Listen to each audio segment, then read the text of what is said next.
Hello my dear friend, मैं अंकित नाम दो आपके अपने यूट्यूब चैनल पेपर सोलवारे के 2.0 में स्वागत करता हूं। तो फ्रेंड्स, जैसा कि आप सभी को पता है 28 फरवरी यानी कल आपकी रसायन शास्त्र यानी कि केमिस्ट्री का पेपर है।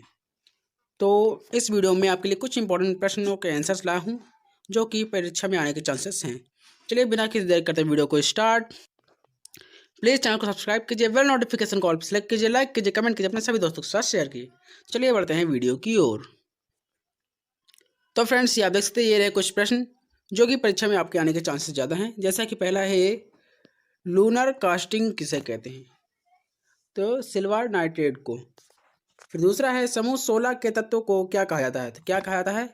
कैल्कोजन समूह। और समूह 17 के तत्व को हाइड्रोजन समूह। फिर चलिए आगे बढ़ते हैं। फिर आपका नेक्स्ट है, अमीनो अम्ल को आपस में कौन सा बंध जोड़ता है? तो कौन सा बंध? पेप्टाइड बंध। चलिए आगे बढ़ते हैं।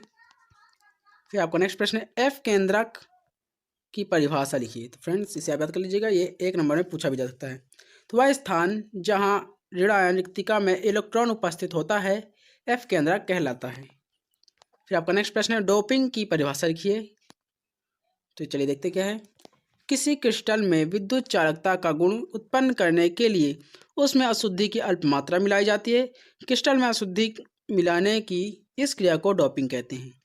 और फ्रेंड्स, ये 2 नंबर के लिए है। और यदि 1 नंबर में आए तो आपको ओनली इतना लिखना है कि क्रिस्टल में अशुद्धि मिलाने की क्रिया को डोपिंग कहते हैं। यदि 1 नंबर पूछे तो, यदि 2 नंबर पूछे तो आपको कंप्लीटली पूरा लिखना पड़ेगा। क्वेश्चन आगे बढ़ते हैं। ये 1 नंबर का प्रश्न है जो कि एक वाक्य में पूछा जा सकता है, SiC किस प्रकार का ठोस है? तो यह एक क्रिस्टलीय ठोस है। फिर आपको नेक्स्ट है, ये 2 नंबर में पूछा जा सकता है, डेटॉल के संघटक कौन से हैं? तो कौन कौन से हैं? पहला है क्लोरोजाइलिनॉल और दूसरा टर्पिनॉल। इसे आप इस तरह लिख सकते हैं कि पहला क्लोरोजाइलिनॉल और दूसरा टर्पिनॉल। चलिए आगे बढ़ते हैं। फिर आपका नेक्स्ट प्रश्न 2 नंबर का है, ज्वारनाशी क्या है? इसके कोई 2 उदाहरण लिखिए। ये 3 नंबर का है फ्रेंड्स, ये आपके 3 नंबर में पूछा जाता है। तो क्या है? वे औषधियाँ जो ज्वार रोगों के उपचार में प्रयुक्त की जाती हैं ज्वारनाशी औषधियाँ कहलाती हैं। ये शरीर का ताप कम करती हैं। उदाहरण के लिए ल्यूमिन, एक्विलिन और सेकोनॉल आदि। चलिए नेक्स्ट है, हीलियम को गोताखोर के उपकरणों में प्रयोग क्यों किया जाता है? इसका आंसर है क्योंकि ये बहुत कम विलयता के कारण हीलियम का उपयोग गोताखोर के उपकरणों में किया जाता है। फ्रेंड, इसका कारण एक और भी है कि जब गोताखोर समुद्र गहराई में जाते हैं तो उनके दिमाग में खून जम सकता है, इसलिए इसका उपयोग किया जाता है कि उनके दिमाग में खून न जमे। चलिए आगे बढ़ते हैं। फिर आपको नेक्स्ट है जो कि वेरी वेरी इंपॉर्टेंट है, राउल्ट का नियम क्या है? देखिए, इस नियम के अनुसार स्थिर ताप पर वाष्प दाब में अवक्षेप अवनमन विलयन में उपस्थित विलय के मोल प्रभाज के बराबर होता है। इसे ही राउल्ट का नियम कहते हैं।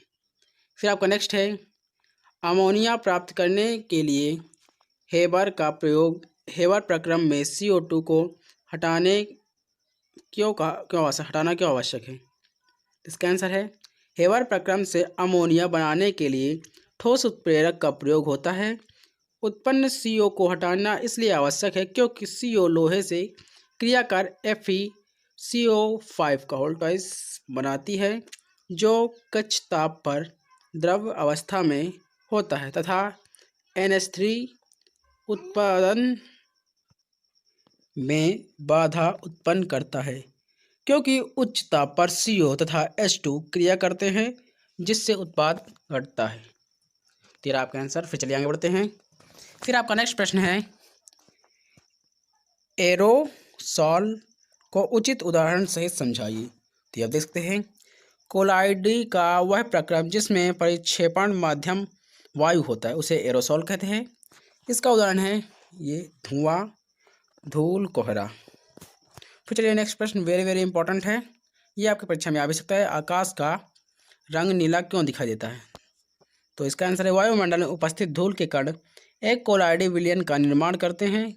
इन धूल के कोलाइडी कणों द्वारा प्रकाश का प्रकीर्णन यानी कि टिंडल प्रभाव के कारण आकाश का रंग नीला दिखाई देता है। यदि ये 1 नंबर में पूछे तो आपका सिंपल से आंसर होगा ये प्रकाश का प्रकीर्णन। इतना आपका आंसर हो जाएगा। यदि 1 नंबर पूछे तो, यदि 2 नंबर पूछे तो आपको पूरा लिखना पड़ेगा। वैसे ये 2 नंबर में ही पूछते हैं। फिर चलिए आगे बढ़ते हैं। फिर आपका नेक्स्ट प्रश्न है, समूह 17 के तत्व को हाइड्रोजन तत्व क्यों कहते हैं? तो इसका आंसर है, हाइड्रोजन शब्द का अर्थ है समुद्री लवण बनाने वाला। यानी कि वर्ग 17 के प्रथम 4 सदस्यों समुद्री जल में लवण के रूप में पाए जाते हैं, अतः वर्ग 17 के तत्व को हाइड्रोजन तत्व कहते हैं। फिर आपका नेक्स्ट है, किस विटामिन की कमी से रक्त का थक्का जम जाता है? तो इसका आंसर है विटामिन के की कमी से। विटामिन के की कमी से रक्त थक्का जम जाता है, या फिर इस तरह पूछेगा, किस विटामिन की कमी से खून बंद हो जाता है, यदि थम जाता है? तो इसका आंसर होगा विटामिन के। इसके मतलब क्वेश्चन में आप ये भी लिख सकते हैं फाइलोविनोन। फिर चलिए आगे बढ़ते हैं। फिर आपका नेक्स्ट प्रश्न है, विटामिन सी की कमी से कौन सा रोग होता है? तो कौन सा? रतौंधी। सॉरी, यहाँ पास गलत हो गया है, यहाँ पास विटामिन सी की कमी से स्कारबी रोग होता है। चलिए आगे बढ़ते हैं। फिर आपका नेक्स्ट प्रश्न है, रोगाणुनाशी क्या है? तो इसका आंसर है, रोगाणुनाशी वे पदार्थ है जिनमें रोगाणुओं को नष्ट करने की शक्ति होती है। रोगाणुनाशी के रूप में सल्फर यौगिक, मरकरी यौगिक तथा फिनोलिक यौगिक प्रयुक्त किए जाते हैं। फिर आपका नेक्स्ट प्रश्न है, विटामिन ए हमारे लिए क्यों आवश्यक है? इसके मुख्य महत्वपूर्ण स्रोत लिखिए। देख सकते हैं विटामिन ए व सी। विटामिन ए है का यहाँ पास दिया गया है। विटामिन ए ये हमारे शरीर के लिए आवश्यक है क्योंकि इसकी कमी से रतौंधी तथा जीरोफ्थलीमिया यानी कि आंखों की कार्निया का कठोरापन हो जाता है। फ्रेंड्स, आप देखते हैं रतौंधी रोग किससे होता है? विटामिन ए की कमी से। और विटामिन सी की कमी से स्कारबी रोग होता है। वहाँ पास थोड़ा गड़बड़ हो गया था, इसलिए वहाँ पास आप सुधार लीजिएगा। इसके स्रोत कौन कौन से हैं?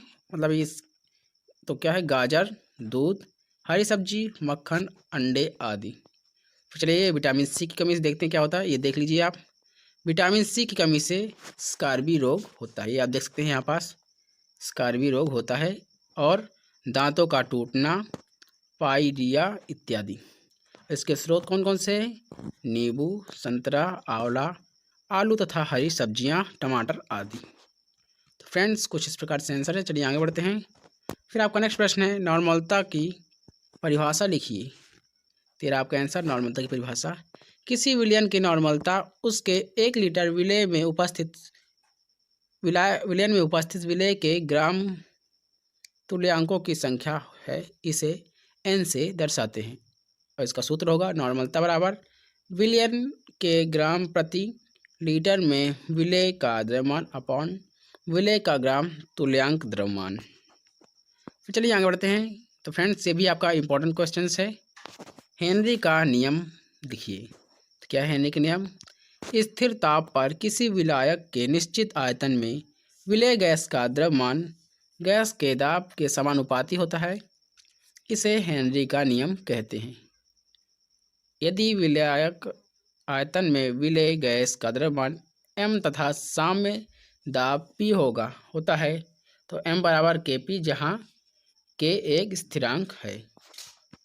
फिर चलिए आगे बढ़ते हैं। ये रहा आपका नेक्स्ट प्रश्न, मोल प्रभाज को स्पष्ट कीजिए। ये आप देख सकते हैं, ये आपका आंसर है। कुछ इस प्रकार है, आप इसे कर लीजिएगा। तो क्या है, किसी विलयन में उपस्थित किसी अवयव अर्थात विलयन या विलायक के मोलों की संख्या तथा विलयन में उपस्थित कुल मोलों की संख्या के समानुपात को मोल प्रभाज कहते हैं। और इसका बाकी ये स्ट्रक्चर इस प्रकार दिया गया है, इसकी परिभाषा निकाली गई है, आप देख सकते हैं। चलिए आगे बढ़ते हैं। फिर आपका नेक्स्ट प्रश्न है, वाट ऑफ समीकरण लिखिए। तो आप देख सकते हैं, ये वाट ऑफ समीकरण मैंने लिख दिया है, आप याद कर लीजिएगा। फिर चलिए आगे बढ़ते हैं। ये आपका नेक्स्ट प्रश्न है, पीड़ाहारी व पूर्तिरोधी से क्या तात्पर्य है? क्या देख सकते हैं, पीड़ाहारी व पूर्तिरोधी। पीड़ाहारी का है, वह रासायनिक पदार्थ जो दर्द के बिना चेतना क्षीण मानो संभ्रम, असमन्वय या पक्षाघात अथवा तंत्रिका तंत्र में अन्य कोई बाधा उत्पन्न किए कम अथवा समाप्त करते हैं, उसे पीड़ाहारी कहते हैं। यानी एक प्रकार से पीड़ा को मतलब खत्म कर देने वाला, उसे पीड़ाहारी कहते हैं। और दूसरा है पूर्तिरोधी, वह रासायनिक पदार्थ जो हानिकारक सूक्ष्म जीवों जैसे बैक्टीरिया को नष्ट कर देते हैं या उसकी वृद्धि को रोक देते हैं, उन्हें प्रतिरोधी कहते हैं। तो फ्रेंड्स, आप देख सकते हैं ज़्यादा डिफरेंस नहीं है दोनों में। ये पीड़ा को कम कर देते हैं और ये बैक्टीरिया और सूक्ष्मजीवों को नष्ट कर देते हैं। फिर चलिए आगे देखते हैं। मोलारता तथा मोलारता की परिभाषा एवं सूत्र लिखिए। तो आप देख सकते हैं कुछ इस प्रकार दिया गया है। क्या है? विलयन के प्रति किलोग्राम द्रव्यमान में उपस्थित विलेय पदार्थ के मोलों की संख्या को मोलालता कहते हैं। इसे m से प्रदर्शित करते हैं और इसका ये रहा सूत्र। और इसी प्रकार मोलारता विलयन के प्रति लीटर आयतन में उपस्थित विलेय पदार्थ के मोलों की संख्या को मोलारता कहते हैं। इसे स्मॉल m से दर्शाते हैं। और ये रहा इसका सूत्र, इसको कैपिटल M से दर्शाते हैं और इसको स्मॉल m से दर्शाते हैं। मोलारता को स्मॉल m और मोलारता को कैपिटल M से। फिर चलिए आगे बढ़ते हैं। तो आप देख सकते हैं लैंथेनाइट संकुचन क्या है और लैंथेनाइट संकुचन के प्रभाव को बताएं। तो ये आप देख सकते हैं लैंथेनाइट संकुचन क्या है, ये आपका दिया गया है, आप देख लीजिएगा क्योंकि वीडियो बहुत लंबा हो रहा है, इसलिए मैं आपको डायरेक्टली आंसर दिखाया चलता हूँ और आपके पास समय भी कम है, इसलिए आप अच्छी तरीके से अपनी तैयारी करते रहिएगा। फिर आपका नेक्स्ट है मस्टर्ड ऑयल अभिक्रिया। ये टिप्पणी में पूछा जा सकता है या फिर इस प्रकार पूछ लेगा मस्टर्ड ऑयल अभिक्रिया क्या है, इसे उदाहरण सहित समझाएं। तो आप देख सकते हैं यहाँ से यहाँ तक के कम्प्लीटली आपका दिया गया है, आप अच्छी तरीके से याद कर लीजिएगा।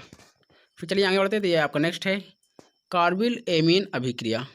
तो आप इसे भी याद कर लीजिएगा, ये भी आपका इसी प्रकार पूछ जाएगा कार्बिल एमीन अभिक्रिया क्या है, इसे उदाहरण सहित समझाएं या फिर दे देगा कार्बिल एमीन अभिक्रिया की टिप्पणी लिखिए।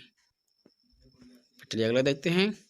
ये रहा आपका नेक्स्ट प्रश्न ऑक्सीकरण और हाइलोजनीकरण। तो इसका प्रश्न कुछ इस प्रकार रहेगा कि प्राथमिक द्वितीयक एवं तृतीयक अल्कोहल में विभेद की ऑक्सीकरण या विहाइड्रोजनीकरण विधि का वर्णन कीजिए। इस प्रकार कुछ आपको करना पड़ेगा। तो चलिए आगे बढ़ते हैं। फिर आपका नेक्स्ट प्रश्न है रोजनमुंड अभिक्रिया। तो इसे भी इसी प्रकार पूछ कि रोजनमुंड अभिक्रिया क्या है, उदाहरण सहित समझाएं।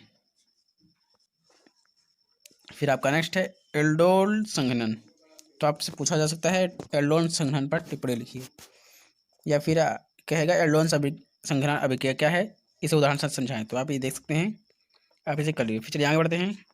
ये रहा आपका नेक्स्ट प्रश्न हुंसडीकरण अभिक्रिया। तो ये भी इसी प्रकार है, आप इसे भी देख लीजिए। और ये वुटर्ज अभिक्रिया उदाहरण सहित।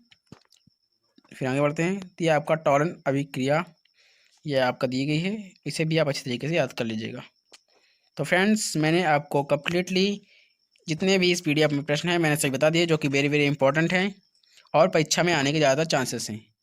तो प्लीज़ चैनल को सब्सक्राइब कीजिए, बेल नोटिफिकेशन कॉल पर सेलेक्ट कीजिए, लाइक कीजिए, कमेंट कीजिए, अपने सभी दोस्तों के साथ शेयर कीजिए और हम मिलते हैं आपसे नेक्स्ट वीडियो में। तब तक के लिए bye. Thanks for watching this video.